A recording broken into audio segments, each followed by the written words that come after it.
Hey guys, good morning. Coming to the end of the trip now, so I should have some good bags under my eyes. Wanted to let you know too, we're packing a lot into this vacation, or workcation, I would call it. We would not plan your trips this way, don't be afraid. I mean, unless that's what you want, but it's been really, really action-packed of early morning until late at night. Yesterday was no exception, so sorry I didn't do this yesterday, but I was exhausted. Walked over 30,000 steps yesterday, which is a little over 11 miles. That's kind of been the way it's gone all trip. Anyway, I started out yesterday at EPCOT with the Undiscovered Future World Tour about 20 of 9, and it ran until almost 1:30. Great. I loved it. I loved it. But honestly, if I could do whatever I wanted on an entire trip, it would be like a string of tours. I love tours. I love like the behind the scenes stuff and the lore and the tricks and the little secrets. I love that stuff. So anyway, you get a bit of that on this tour. It's both on stage and backstage, they call it. On stage being anything you see in public areas, backstage obviously being behind the scenes. So for the on-stage part, we got to go to each of the rides and got a little information about them. Things like mission space, interestingly enough. Well, some of the safety protocol they have, really pretty fascinating. And the fact that if somebody pukes on somebody next to them on the way out, they can duck into what they call a comfort closet, get cleaned up, and get a t-shirt, a plain t-shirt, nothing really exciting. But anyway, and they actually pump some peppermint smell into the ride because it calms the stomach. So they do all that they can. Oh, and they also keep it cooler. It's cooler in that ride than any other ride on property. Also, Test Track is the fastest and the longest track on property. So I won't divulge all the secrets, or there's no point in taking the tour, but that kind of stuff is what you're going to learn. It's really pretty interesting. The backstage, it's kind of cool to see, but I will tell you, if you're all about the magic of the parks, backstage is not magical at all. And it's very interesting. You'd see that, for instance, Test Track, the back of it butts up right against the back of Mexico, which you might not realize when you're in the park.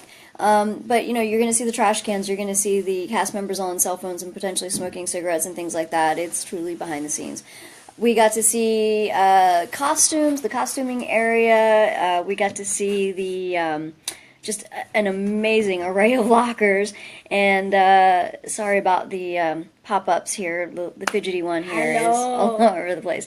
Anyway, stop, Haley, please. So anyway, my daughter did not get to go on this tour. It's 16 and up because you are going backstage. Otherwise, it would be perfectly appropriate for kids. It's really interesting and fun. You get to ride 2 rides. Now, they like to call it a surprise, or I'm sorry, a surprise and delight are the words that they use. But and I will tell you what I went on, but just know that it's not guaranteed because obviously the ride has to be up and running for starters, and sometimes that's an issue. We rode Spaceship Earth as we got some information on that, and then we also rode Test Track. Now the Test Track one is pretty cool because you don't have to waste a fast pass on it. And certainly well worth it. You don't get to customize the vehicle like you do in the regular queue, but it was still a blast, as always. And so yeah, I would highly recommend it. It's about, I think, $69 for the tour. It's about 4 to 4.5 hours. You get a snack break. You have to provide your own, or buy your own. They do provide water. That's pretty much a normal on all tours. They usually bring you a bottle of water to start out. In this tour, there was a chance of rain. Thankfully, we didn't have any, but she had also brought a couple of umbrellas. We had a very intimate tour of 3 people. If you're wondering, like, what happens if only one person shows up, do they cancel my tour? No, they do not. Your tour is set when it's set, so that's pretty cool. Let's see. We did EPCOT yesterday, aside from that, afterward, and then last night, we ate at Raglan Road, my favorite restaurant, although I have to say, not quite as good this time. They were swamped. Anyway, and then we did the after hours, which I'm not going to lie is a very pricey event in my opinion. And Haley is holding up the lanyard you get to identify your... Haley, please stop. The lanyard you get when you're on the rides. You can enter the park right around 8 o'clock in this case for ours. A little earlier or a little later if they close later. You get a full 3 hours of ride time, and there's 25 rides open. We stuck to the ones that are hard to get on during the day, and Nicolette really kind of took advantage and rode like everything. She's going to be able to tell you about that. She, by the way, is on the Dream right now at Port Canaveral, which is pretty cool. I'm a little jealous. But anyway, so we rode, to give you an idea, we rode Mine Train 16 times. Early morning we did 7. That was the most we could squeeze in. But we did 16 times on Mine Train. We did Buzz Lightyear once. We did Pirates of the Caribbean once, and we did Tomorrowland Speedway at her request 3 times. So, Haley, please. This is live. This is the hazards of doing live video. So anyway, so we did a total of 21 rides, and if you do the math on that, based on the fact that we had to buy 2 tickets, we basically paid about $10 a ride. Is that a good value? Well, depends on if you want to look at it that way. Flip side, if you think of it in terms of hours, if you multiply out 16 rides on Mine Train times a 75 to 90 minute wait, wow, we certainly did more than a park stay worth. So really, it depends on how you want to look at it and what your budget is. Obviously, that's an important concern. If your budget is pretty liberal, I say do it. It was a lot of fun. It's the closest you're going to get to renting the park out for yourself, as Nicolette said. We definitely, took full advantage. We were very disappointed that Big Thunder Mountain was down. In fact, that was like the main reason we were going, because we love that ride. It's our favorite ride.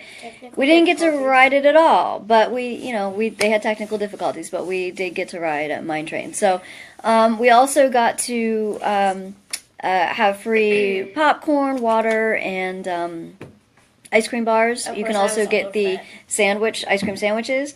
Haley had a couple, I had one, we took some waters, so that was worth, probably about $21 right there.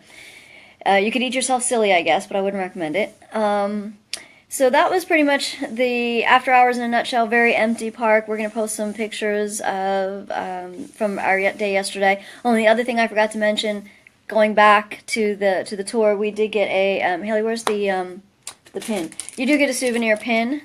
They also have one, hopefully you can see that, there we go. Oh, I can fit it. There's also one for World Showcase, which I would love to do, but just can't fit it in. And, no, it's fine. And you get one for that as well. That's a common kind of thank you gift for the tours. Let's see, today I am touring some more resorts this afternoon. They are going to preview Rivers of Light tonight, as you guys already know, so we're going to be there for that, so we're going to do a review. Really excited about that. Gonna hit Magic Kingdom again and hopefully squeeze in the Pirate Scavenger Hunt to be able to show you some pictures of that. And if you have any questions while we got a little time left, let me know. Oh, and we're transferring to Beach Club level today, so we're gonna give you guys some video and some pictures on that. Let's see, what else do I want to wrap up about the resort? What do you want? Haley really wants to talk to you guys. So hold on. This is live, sweetie. I know. I love Chloe. Okay, thanks for that. I love Chloe Oliver. Anywho, okay, so yeah, the mugs. I've mentioned in the past. I happen to have one sitting here, so I'm going to show you. The mugs are not leak-proof, and here's why. If you can see the top of this, it's the kind where you rotate this to expose the hole. You can drink right out of it, or I tend to stick a straw in there. So if you tip that over in the parks, oh, thank you. Not going to work. So anyway, I think that's it for now. My brain is a little bit fried, but I'll check in with you guys later, and I'm sure Nicolette is going to too, because she's got some, no doubt, great information to share from the Dream. Thank you guys for watching all week so much. We've had a lot of fun doing this, and we've just got one day to go. Talk to you guys later. Have a great day. Bye.